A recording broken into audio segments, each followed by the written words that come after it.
We're on the SmackDown after SummerSlam, and we begin the show in a rated R way. You think you know me? Edge opens the show, and although speculation about his retirement or defection has been rampant, he's here to clear the air. He announces he has resigned to WWE, and his final goal is to win the WWE World Heavyweight Championship. But he promises one thing, that no matter what, by WrestleMania 41, he'll retire from professional wrestling for good. Thus, the final chapter begins for the rated R superstar. But leading into Payback and surpassing Fastlane, Edge can't get any major momentum built behind him, as he suffers big time losses against Grayson Waller, Rey Mysterio, and even Solo Sikoa. And Edge knows he's slipping down the card, so he lets Nick Aldis know that he's going to train for the Royal Rumble and not wrestle until Survivor Series in a Raw vs SmackDown War Games match, and the SmackDown before to warm himself up to the nightmare of the Rumble. And Aldis, out of respect for Edge, allows this. So for weeks to months, Edge is religiously training until his first ever War Games match, and he knows that if he wins, he and his team will get numbers 26, 27, 28, and 29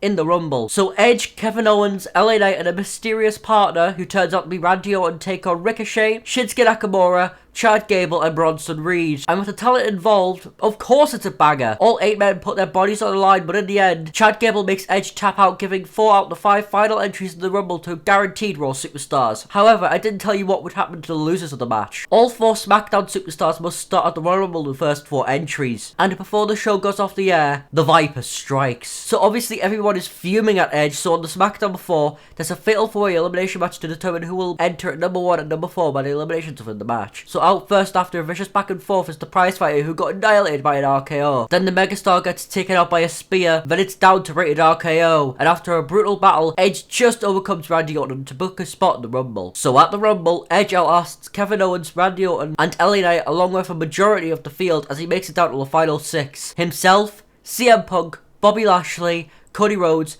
Gunther, and lastly Drew McIntyre. The old guard versus the new guard, just like 2018 all over again. And Edge is still surviving. He outlasts Lashley and Gunther. However, when it's looking like Edge can go the distance, Drew McIntyre kills 2 dreams this night by injuring CM Punk and by eliminating Edge from the Rumble. It's absolute heartbreak for the rated R superstar, but one failure can lead to a success. As on the Raw after the Rumble, it's announced Seth Rollins' challenger will be determined in the Elimination Chamber, although it will only be Raw superstars, as it's a Raw exclusive championship. But Edge is desperate, so if Rhodes going to SmackDown, Edge almost pleads to Aldis to go to Raw, and once again, thanks to Aldis' respect for him, he allows this to happen. So in the Raw Chamber, the participants are Drew McIntyre, Edge, Andrade, Ricochet, Shinsuke Nakamura, and Bronson Reed. And after an absolute war, the final 2 are Drew McIntyre and Edge. Once again, it's looking like Edge is going to be able to get a chance at the World Heavyweight Championship, but once again, Drew McIntyre snatches his dreams away from him with a vicious claymore. So where does this leave Edge for WrestleMania? Well, before we find out, let's talk about today's sponsor, me. If you're enjoying and want access to exclusive content including how Undertaker should have retired and how WWE should have booked Samoa Joe, then sign up now. I'm also going to be doing a Backlash watch along on there, and possibly going to start doing weekly shows as well, so I'd recommend signing up if that's what tickles your pickle. Anyways, we're on the Raw after the Chamber and Edge is heartbroken. He doesn't know what to do on WrestleMania, if anything at all. But if I'm being on Raw once again, one faction is becoming more of a thorn in the side ever since joining the brand. And with Judgment Day slaughtering the tag team division, Dominic Mysterio lays out the challenge to the man he kicked in the bollocks 18 months ago, with the stipulation being that if Edge loses, he can never challenge for the World Heavyweight Championship ever again, but if Dominic loses, he must leave Raw. So at WrestleMania 40, the match is set and it's a clinic between these 2 men as the rest of Judgment Day are busy with other matches on the card. But in the end, although Dominic puts in a hell of a shift, Edge pulls out with a huge victory over Dirty Dom, which leaves Edge with 1 year to get the World Heavyweight Championship. And luckily, during the draft, he stays on Raw alongside the World Heavyweight Champion, Damian Priest. So leading to Backlash, the Judgment Day continue to fight with Edge and Drew McIntyre. So at Backlash, Edge and Drew McIntyre fight in a number 1 contendership match, whilst Damian Priest defends his World Heavyweight Championship against the main event, Jey Uso. So at the show, Drew and Edge open the show, and due to a certain CM Punk screwing McIntyre, Edge nails him with a spear and walks out with the win. But he knows he's going to be hated on the night, so he taps into his dark side. He fights more viciously, and it's even announced that the match itself will be a hardcore match. So it's time, and Edge is aggressively booed out the building, although he just ignores it and focuses on beating the holy hell out of Damian Priest. As for one night only, Priest is the hero of the story. But some stories don't have a happy ending, as just like at WrestleMania 22, Edge spears Priest through a flaming table, he then throws him in the ring, and finally, Edge has become World Heavyweight Heavyweight Champion. And even with the crowd hating him in the beginning, the mental spots make the Scottish crowd appreciate the Rated R superstar. Thus, on the following night of Raw, Edge celebrated a potential last World Heavyweight Championship run, but when he's looking to leave, McIntyre starts beating him down. However, CM Punk chases him off. However, after losing to the Scottish Warrior 24 hours prior, it's announced over the coming weeks that Edge will take on McIntyre and Priest, although CM Punk eventually inserts himself into the match, making it a 4-way. So at Money in the Bank, the match is an absolute clinic with all men's histories intertwining with each other to produce utter chaos. But in the end, Edge just walks out with the championship due to McIntyre and Punk taking each other out. But what's next for Edge? Well, we find out very quickly as before the show goes off the air, a broken one appears. But that's not all.